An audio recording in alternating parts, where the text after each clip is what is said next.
Good morning, students.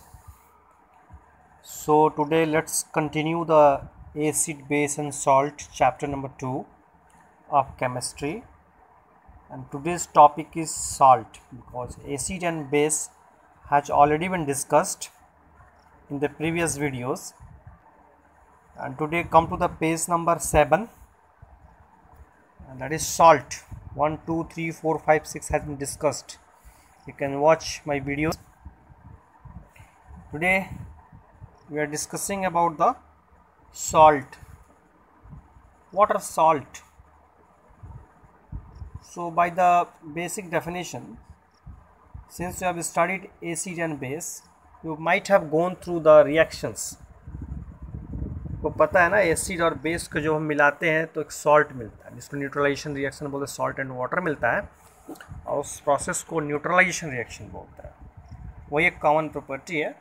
तो salts are the compounds, because obviously compound है ये सारा चीज़, which are formed by the combination of base and acids. मैं दिखाया acid plus base salt and water मिलता है.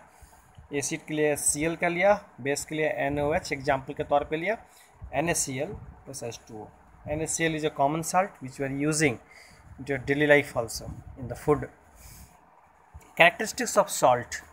Salts are salty in taste. Salts are ionic compounds.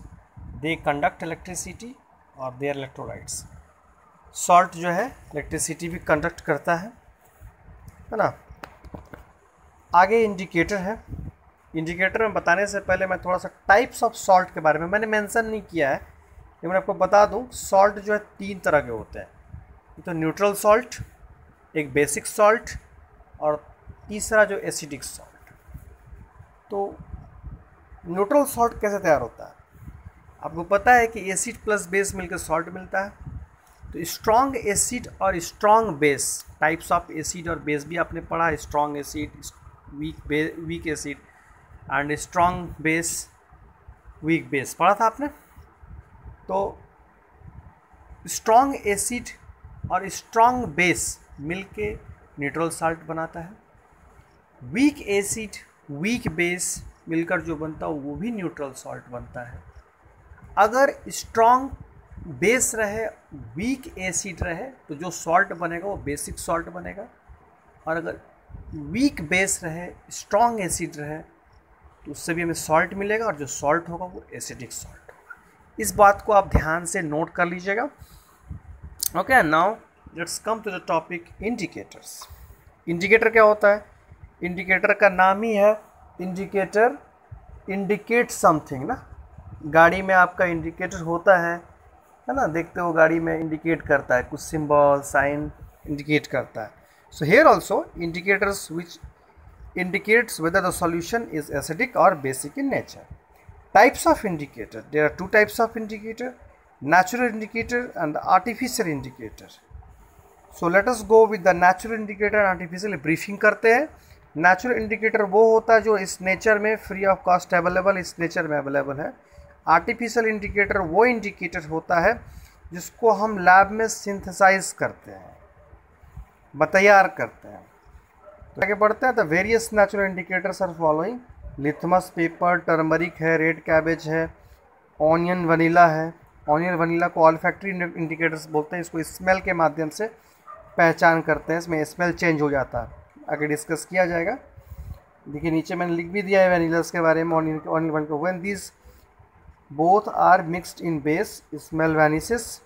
Acid आते हैं तो remains it is as it is. या onion को डालेंगे ना एसिड में तो ऑनियन वाला ही स्मेल रहेगा, वनीला को डालेंगे ना तो वनीला वाला स्मेल रहेगा. और एसिड में डालते हैं तो दोनों को अगर 1 बाय 1 अगर हम बेस में डालेंगे ना, इनका जो ओरिजिनल स्मेल है, ऑनियन का अपना क्या अपना स्मेल है वो वैनिश कर जाता है, वनीला का अपना क्या स्मेल है वो भी वैनिश कर जाता है. ओके, आर्टिफिशियल चलिए नेचुरल वाला है, ये खास उतना इंपॉर्टेंट नहीं. हाँ, एक paper litmus paper is very very important है ना. हालांकि हम सारा चीज़ नेक्स्ट टॉपिक में हम नेक्स्ट पेज में हम डिस्कस करेंगे, पेज नंबर 8 में है ना. बस ऑल्फैक्टरी इंडिकेटर्स का मैंने यहीं पे बता दिया. आगे लिथमस, टर्मरिक, रेड कैबेज, ये सब डिस्कस किया जाएगा नेक्स्ट पेज में. आर्टिफिशियल इंडिकेटर जो है वो इंडिकेटर जिसको हम लैब में सिंथेसाइज करते हैं है ना। The various artificial indicators are methyl orange, phenolphthalein, pH indicator and the universal indicator. और ये सारे इंडिकेटर्स जो आपको पढ़ने हैं, डिटेल्स में पढ़ने हैं, ये सारे ही इंपॉर्टेंट हैं, एग्जाम्स में पूछे जाते हैं सवाल। पीएच इंडिकेटर और यूनिवर्सल इंडिकेटर से तो बहुत सारा सवाल पूछा जाता है, ठीक है ना। इसको बेसिक 2 चीज़ों पर ध्यान रखना है। मिथाइल ऑरेंज, फेनोफ्थलीन भी इंपॉर्टेंट है, इधर से लिथमस पेपर इंपॉर्टेंट है ना। तमाम सारा चीज़ टॉपिक आपके लिए एज इम्पॉर्टेंट है, और ये सारा चीज़ जो है हम नेक्स्ट पेज में डिस्कस करेंगे। ओके, सो देखते रहिए एंड वीडियोस को देखिए और नोट्स को तैयार कर लीजिए। नोट्स को तैयार करने के बाद फ्रंट में रखिए और वीडियोस को सुनिए, बहुत सारा आपको हेल्प मिलेगा और समझने में ज़्यादा आसानी होगी। Thank you very much, good night.